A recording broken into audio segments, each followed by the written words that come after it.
এখানে দেখো কোশ্চেনটা বলতেছে the diagram shows the part of the line a লাইনের equation y equals to 3x plus 10 the curve y equals to curve equation y equals to x cube minus 5x square plus 3x plus 10 the line and the curve both pass through the point A on the y axis y axis এই point actually একে represent করে হ্যাঁ এই পয়েন্টটা the curve has a maximum at the point B এই যে এই পয়েন্টটা হচ্ছে ম্যাক্সিমাম পয়েন্ট এটা হচ্ছে B minimum at the point C আচ্ছা C হচ্ছে অ্যাকচুয়ালি আমি ভুল লিখছি C পয়েন্ট অ্যাকচুয়ালি এখানে স্যার এটা এখানে C পয়েন্টটা এখানে হবে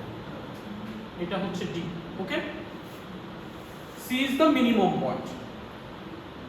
the line through C parallel to the y axis এই যে এটা parallel to y axis এই লাইনটা parallel to y axis intersect the line y equals to 3x plus 10 at the point D show that the line AD is a tangent to the curve at A এই যে লাইনটা এই কার্ভের এর point দিয়ে যাওয়া একটা ট্যানজেন্ট এটা শো করতে হবে এটার জন্য আমি অনেক কিছু করতে দেখছি আসলে এত কিছু করতে হবে না ফার্স্ট হচ্ছে এই লাইনের ইকুয়েশনটা কি হ্যাঁ বলো তুমি তোমার কার্ভ থেকেই দেখো অসুবিধা নেই তোমার এখান থেকেই দেখো এডি যে ট্যানজেন্ট এডি লাইনের ইকুয়েশন আমার দিয়ে দেওয়া আছে এডি লাইনের ইকুয়েশন কত y equals to 3x plus 10 মাইনা বলো এই লাইনের গ্রেডিয়েন্ট কত 10/3 কেন 10/3 x এর coefficient the coefficient of x is 3 so এই লাইনের গ্রেডিয়েন্ট is 3 ঠিক আছে y equals to mx plus c m is the gradient the coefficient of x is 3 so gradient is 3 এখন আমাকে যদি বলা হয় যে এই AD লাইনটা একটা ট্যানজেন্ট তার ইকুয়েশনটা বের করতে চাচ্ছি তাহলে ট্যানজেন্টের গ্রেডিয়েন্ট কি করে বের করি 1/m না সেটা পারপেন্ডিকুলার ও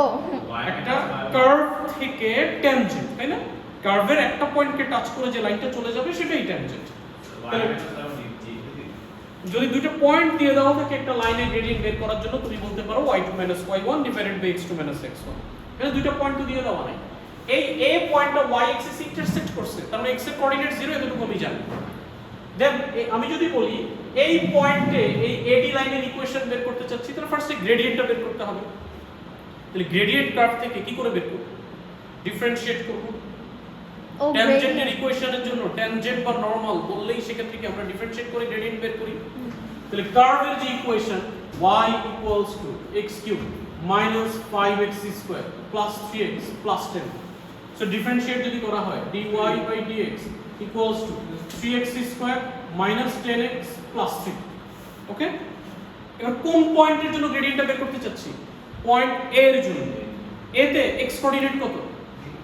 0 কেন 0 কারণ এটা y অ্যাক্সিস ইন্টারসেক্ট করছে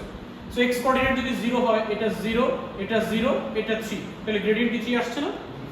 তো a তে গ্রেডিয়েন্টটা 3 দেখতে পাচ্ছি আবার এই AD লাইনের ইকুয়েশনের গ্রেডিয়েন্ট 3 দেখতে পাচ্ছি তার মানে এই AD লাইনটা অবশ্যই একটা ট্যানজেন্ট বুঝতে পারছো এইভাবে প্রুফ করতে হবে হ্যাঁ তুমি প্রুফ করতে বলছে যে show that AD is a tangent আমরা কি করব এই AD লাইনের গ্রেডিয়েন্ট যে a দিয়ে যাওয়া একটা ট্যানজেন্ট সেই গ্রেডিয়েন্টটাকে ইকুয়াল প্রুফ করো এনাফ ও আমি ডিফারেন্সিয়েট করতে পারি এই সমস্যা হ্যাঁ? আচ্ছা মনে করি হ্যাঁ আর তুমি যদি এর চেয়েও বলো যে আমি আরো কিছু করব তাহলে তুমি AD লাইনের ইকুয়েশন বের করো না না it's AD fine, লাইনের fine. ইকুয়েশনের ফর্মুলা কি y y1 equals to m into x plus x1 তুমি পয়েন্টটা বসায় দেখো দুটো লাইন সেম আসে কিনা ওকে y y1 বড় করি y এর কোঅর্ডিনেট কি করে বের করব curve x axis intersect y axis intersect মানে কি x এর কোঅর্ডিনেট 0